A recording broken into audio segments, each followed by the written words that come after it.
Hi, I'm Ken Freeman, Questrom Professor and Dean at Boston University School of Management, and we're pleased today to have a conversation with David Barger, President, CEO, and Director at JetBlue Airways. David, we're very pleased to have you with us this afternoon and to engage in conversation, particularly about leadership and how you've gotten to the position you're in driving what's soon to become the nation's fifth largest commercial airline. Great. Now, as we think about things, David, can we go right back to the beginning? How in the world did you decide aviation was going to be the place you wanted to spend your career? Well, well, first of all, Ken, delighted to be at Boston University, so thank you. And here with the School of Management as well, talking about our company, and really in an industry that I'm just passionate about. And it was the only thing that I was ever interested in. And I have to be honest, because of my family. And so my dad was a commercial airline pilot, flew for United Airlines. And so his long career, that just provided access to me with airplanes. And there was something special about airplanes. It became airlines as well. And honestly, that's the only thing I've been doing in terms of my career is airlines, a wacky business, but absolutely love it. And you've worked at how many different airlines along the way before settling in as one of the founders of JetBlue? Yeah, part of the founding team is now 15 years at JetBlue. Prior to that, at Continental Airlines.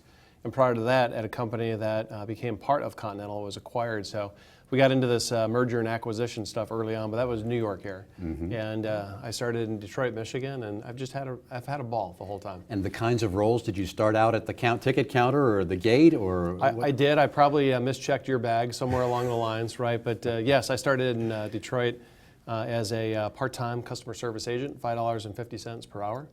That was back in 1981. I think 6 months into it, took a pay cut down to $5.25, and but it was just, you had access to the airport, you had access to airplanes, and it's just been fabulous. It's just hard to believe that it's been over 30 years now. So it sounds like perhaps the only job you haven't done, perhaps you have, is to actually pilot one of your airplanes. I really haven't, and you're right, I have not, and a great deal of respect for our 2,500 pilots. It's even though my dad flew airplanes, in those days, you had to have 20/20 uncorrected eyesight.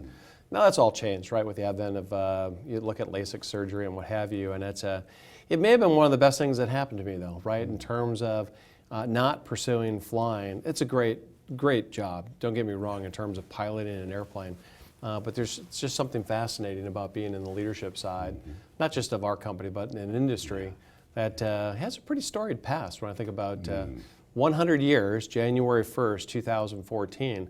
You go back to 1914, that is when the first airline really attempted to make a profit in this business. Wow. So you talk about a complex business, it's really nice to be a part of it on the ground, the leadership side. And you're in the middle of a major transformation of the industry as we speak as well. Of course, with US Airways and American combining, you are now the largest airline that's not low cost and not traditional airline. You found that niche in between. How did you come up with the strategy to be able to saddle between the two very different types of airlines to carve out the unique niche for JetBlue? Yeah, you know, it's interesting, Ken, because I'm sure you teach the students as well. You spend time with what's the strategy, right? And who's the team? What's the strategy? I mean, it's the most important part, right, in terms of putting a business together. And we have morphed over time. I mean, I truly believe what got us here won't get us there. Mm-hmm. But in this industry today, and again, the last 5 years, the legacy airlines, the network carriers, right, and so we think you mentioned American US Airways, assuming that deal closes later this year. This consolidation wave, this is on the backside of United Continental, Delta Northwest. Mm-hmm. So these legacy carriers that will fly any place in the world. You want to go from Duluth to Shanghai, they can do it. Mm-hmm. And that's one model. By the way, all of them through bankruptcy, all of them through mergers and acquisitions. Then you have the super discounters. And I would include even Southwest down in that category, mm-hmm. who also is consolidating with AirTran, mm-hmm. who used to be ValueJet, right? You get into these, really, it's just the brand challenges. And we found that someplace in the middle, this sweet spot, not super discount, and not being really in terms of the airline that's going to fly you any place in the world, the network carriers, a really nice place to be. Yeah.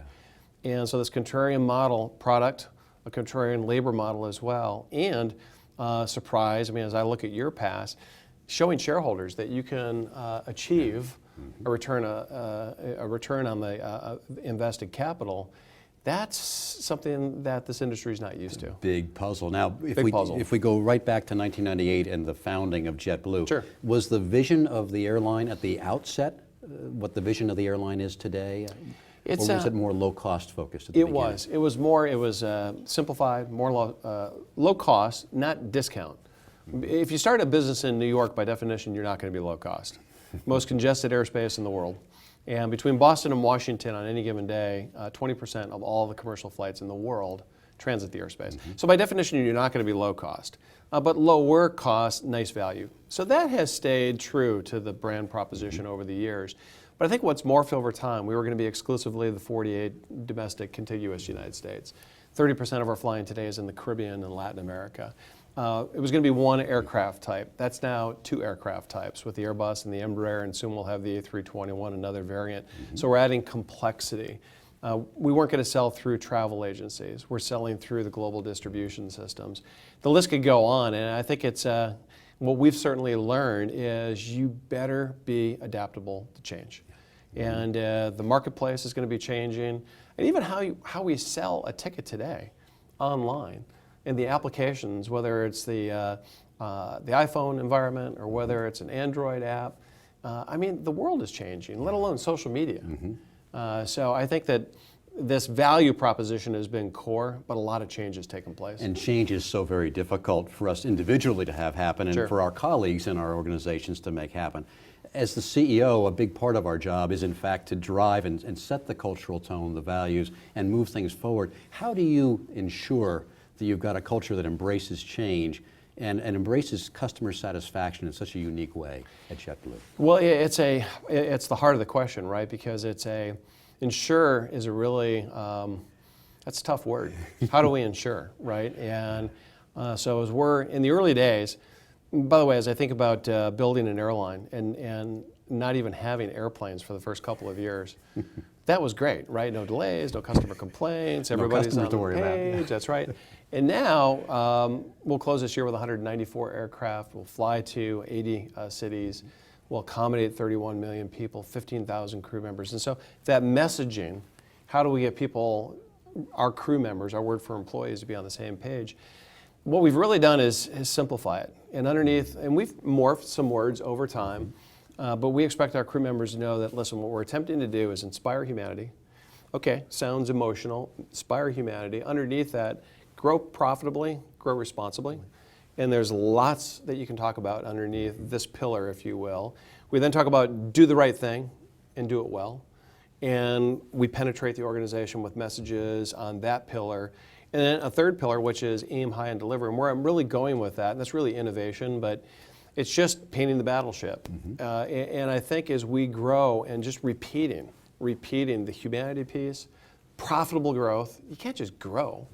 Profitable growth, responsible growth, doing the right thing, do it well, aim high and deliver, right? I mean, it's fine to aim high, you better deliver, you know, as well. And I think what we found is that that's really kept our crew members on the same page. And are we ensuring?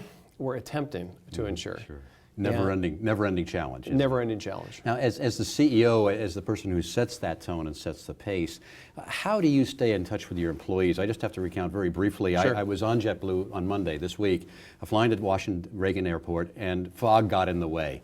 Not JetBlue's issue, it was weather that got in the way. And I did some informal research about the company with the crew members, and to a person, they love working at JetBlue, and in particular I said, do you know your CEO? And they said, oh yeah, we know Dave, and we are in constant communication. We have a lot of respect and are very excited to be part of your team. What is it you do as the CEO to help create that environment that creates loyal employees and crew members who are going to be just as loyal or even more loyal to their customers in the end? Which is great, Ken, I appreciate that.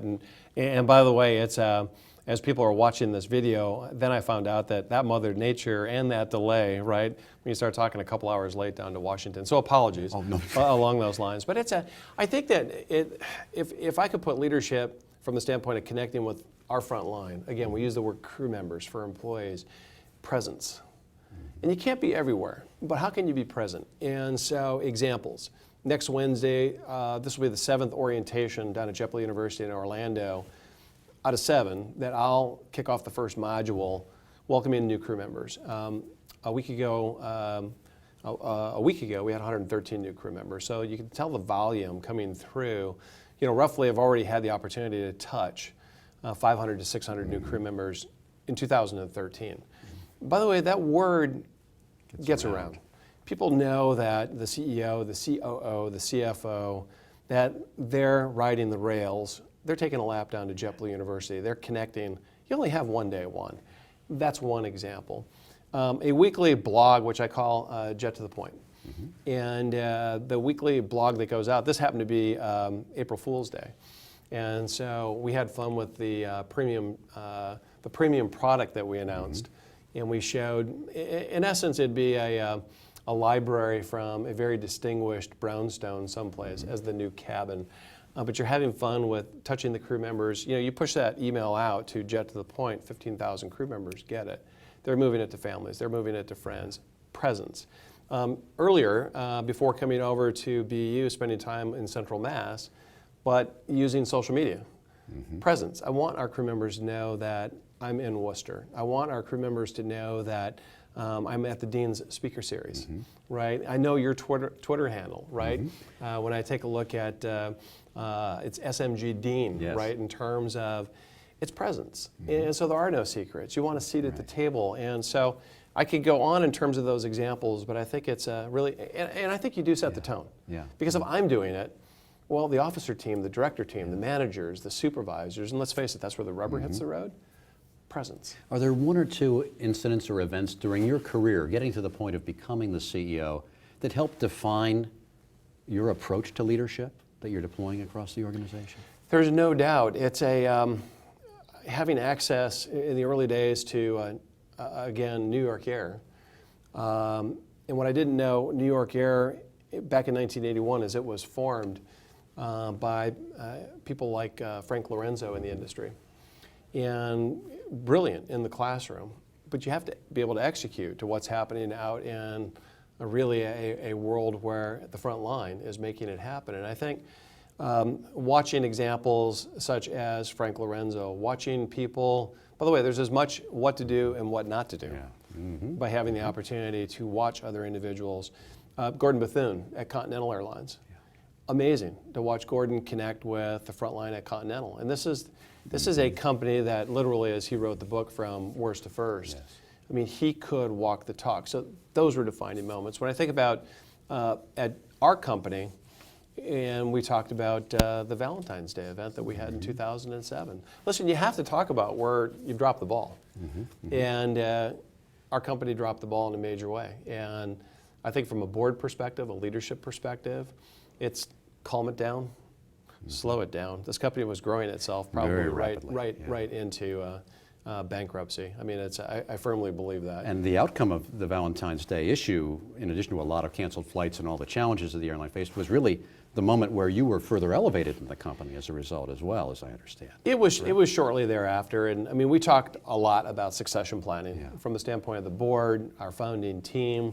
And but I think what was, listen, our founder, I'll be forever grateful for the vision to build. But we also had to calm things down. And David loves to build things. And David's building an airline in Brazil today. Loves to build, but we had to calm things down. We had to strengthen the balance sheet. We had to make investments, whether it's IT, physical plant, whatever the case might be. 2006, we took a new airplane every 10 days. We opened 16 cities. And it's the stress on a young company was really calm it down. And so I do think that the succession planning that was in place with the board was actually a very good example of, hey, listen, let's walk the talk for the unexpected or the planned, right? Because that's the most important thing a board does. It sure is, hiring and firing and developing the CEO. Now Hurricane Sandy happened last year. Could have been another massacre moment, and it was exactly the opposite, which really would be a signal that what you've been driving across the firm with your crew members is really taken hold. I mean, an incredible disaster in the New York area, right in the center of your universe, and coming out of it, not the least of which is almost $750,000 being provided by your customers to support the American Red Cross. That's got to be particularly gratifying because it might have been one of the most significant tests since the Valentine's Day issue in 2007. Oh, it definitely was. It's and you always think about that event that's not going to happen to you. right? There's not going to be a hurricane in New York Harbor, right? Or making landfall just north of Atlantic City. When I think about the lessons learned from '07 to then the October timeframe last year with Sandy, interesting superstorm Sandy, right when it came to the area. I'm not sure it matters if it's a hurricane or superstorm if there's 30-foot waves in New York Harbor.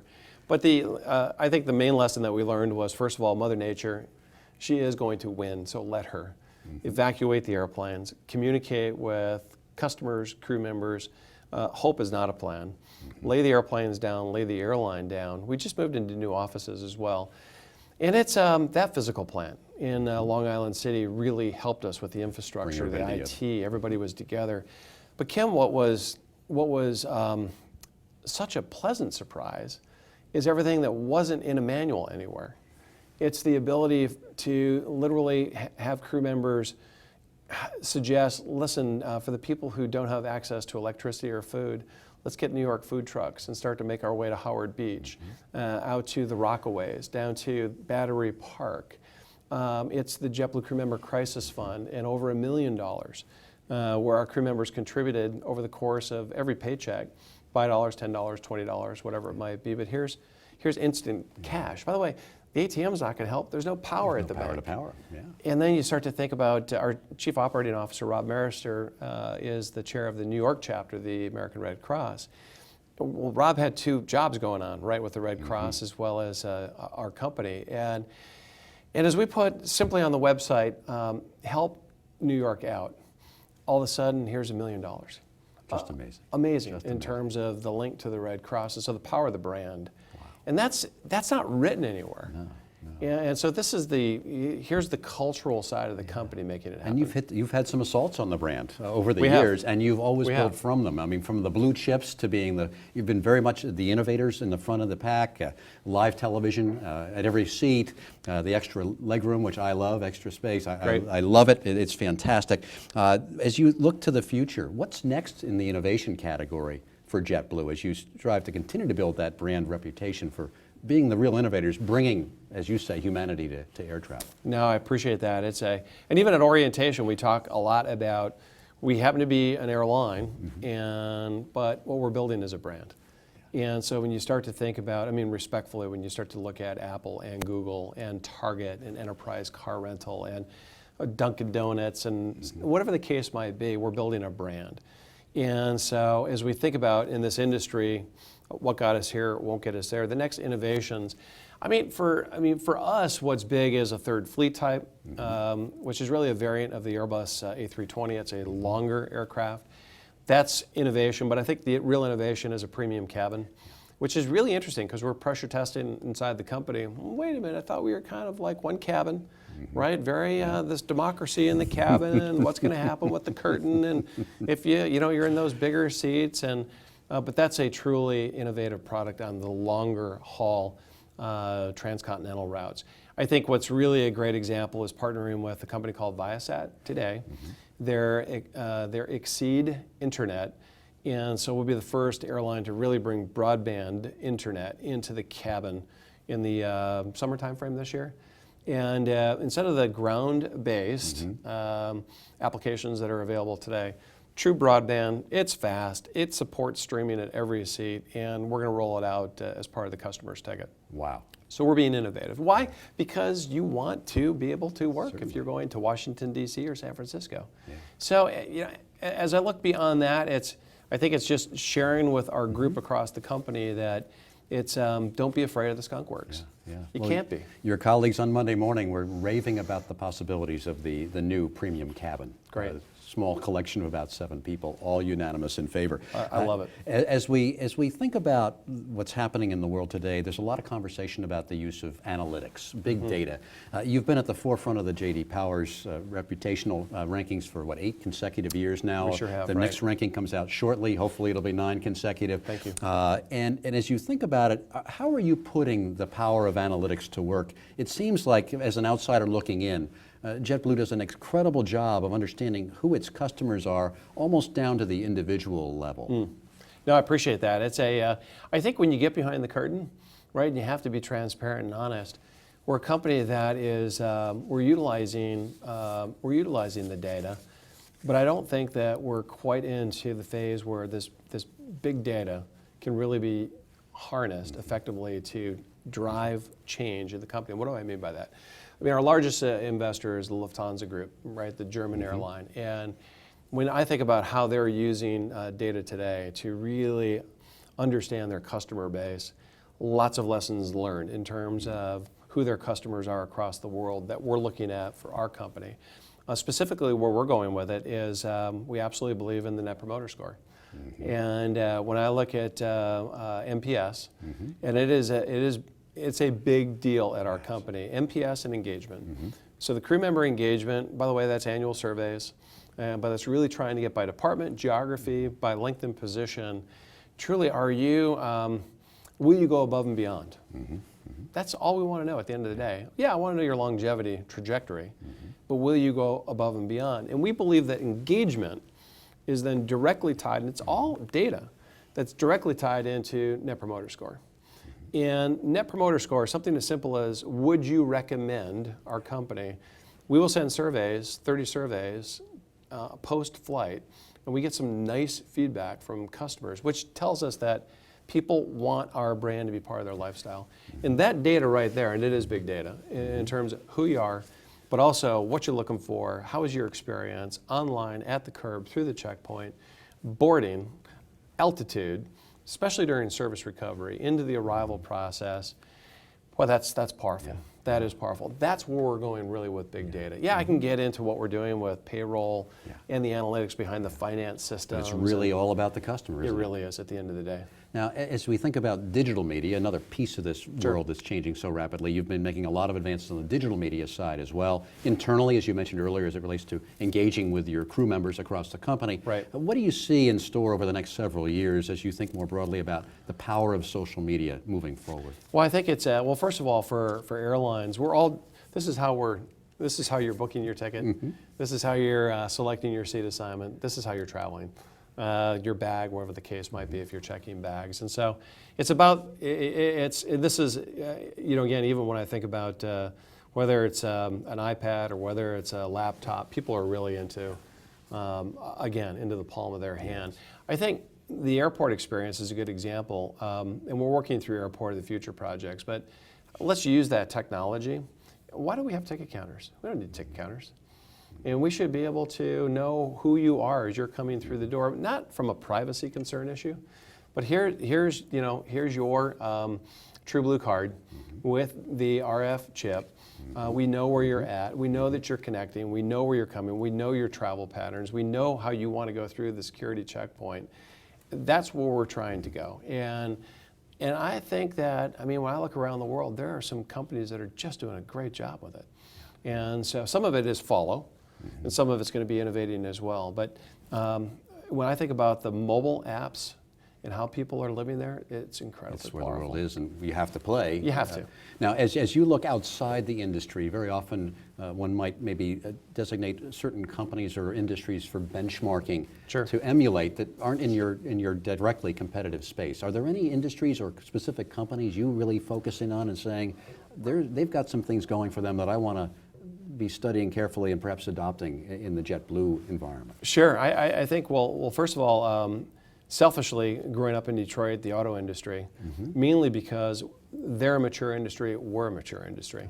So one of the lessons learned when you look at autos, you look at things such as steel, you look at airlines as well, and again, Orville Wilbur, 1903, right? So we're 110 years old, right? And so it's but when you get inside of the auto industry, it's probably because Alan came over from Boeing, but Ford Motor.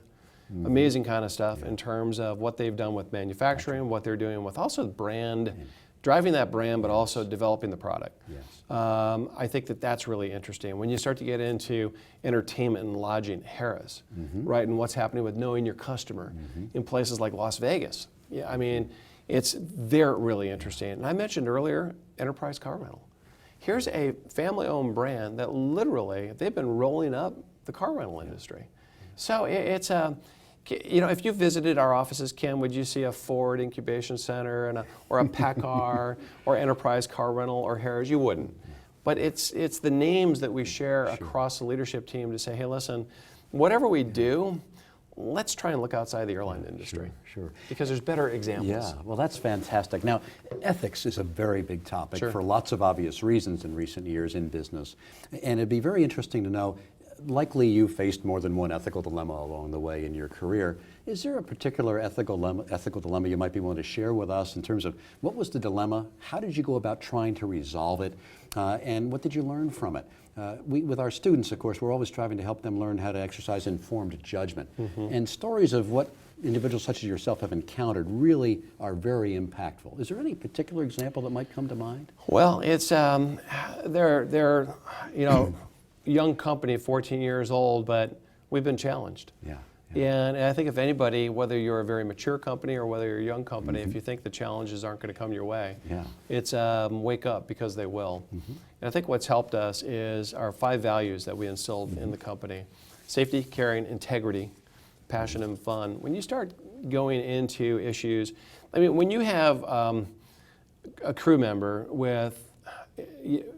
who literally is going above and beyond to hurt the company.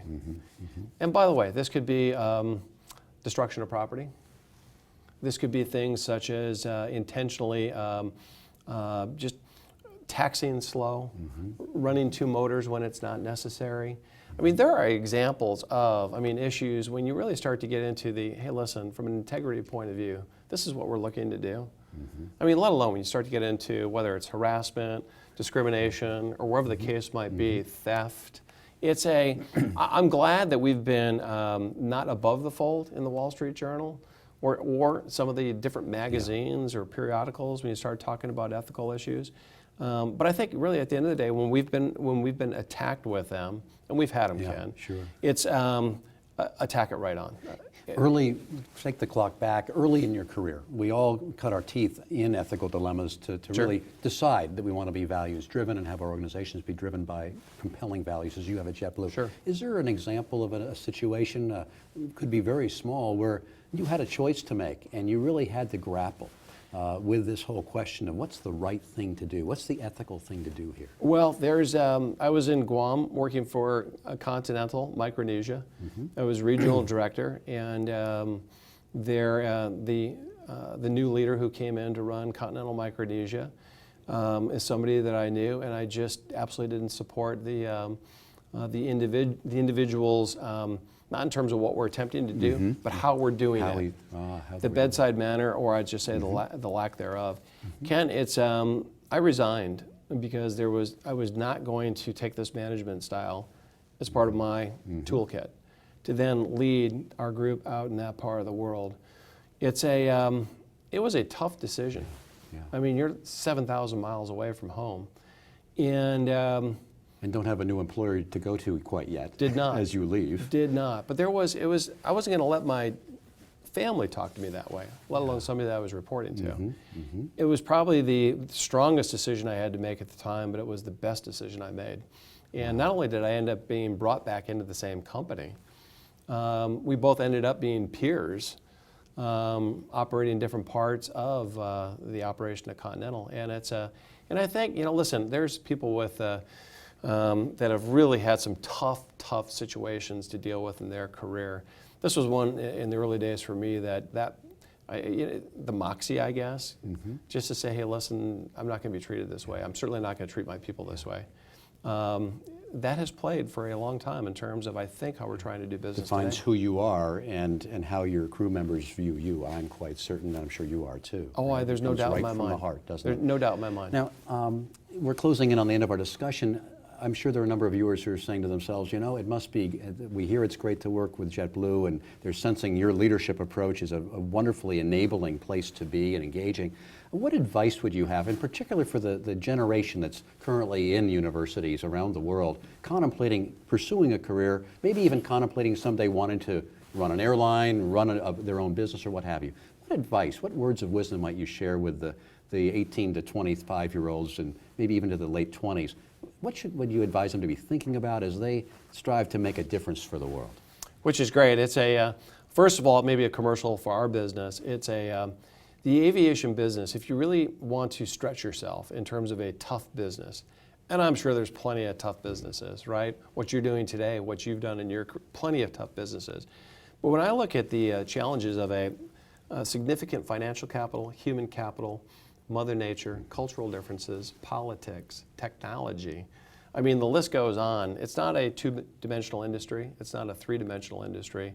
It's a four-dimensional industry. If you really want that Rubik's Cube challenge, I think the airlines or aerospace is a great place to be. It's the industry in the United States over those 100 years, if you aggregate the profitability, it hasn't been profitable. And so the ability to try to be contrary and improve that you can do it the right way for your shareholders, customers, and crew members, I think it's a great place to be. And I think for students, whether 18 to 25 or earlier or younger, I should say, or later, put yourself in the place for most potential. And what I mean by that is it's interesting, be selfish with who you spend time with, or try to spend time with, because there are some people at our company, I'm sure here, or in organizations who are truly, truly gifted in terms of providing life opportunities for you to learn in the classroom, on the job, or wherever the case might be, and try to spend time with them. Because otherwise, it's just maybe we're learning the lesson, right? Maybe we're pushing the airplanes, but what else am I learning? And so push yourself, put your place in the most potential. It's that professor, it's that dean, it's that vice president. And we've got them. There are some who are great teachers. And they absolutely are, they're gifted in terms of succession planning, career pathing, driving tomorrow's leaders. So to the students, be selfish. And it's the JetBlue CEO as well. We've been speaking with David Barger, CEO, President, and Director of JetBlue Airways. What an engaging conversation. We thank you so very much for being with us Ken, today. thanks so much. Thanks so much, Honored. David. Thank you so much. Very much. Appreciate it.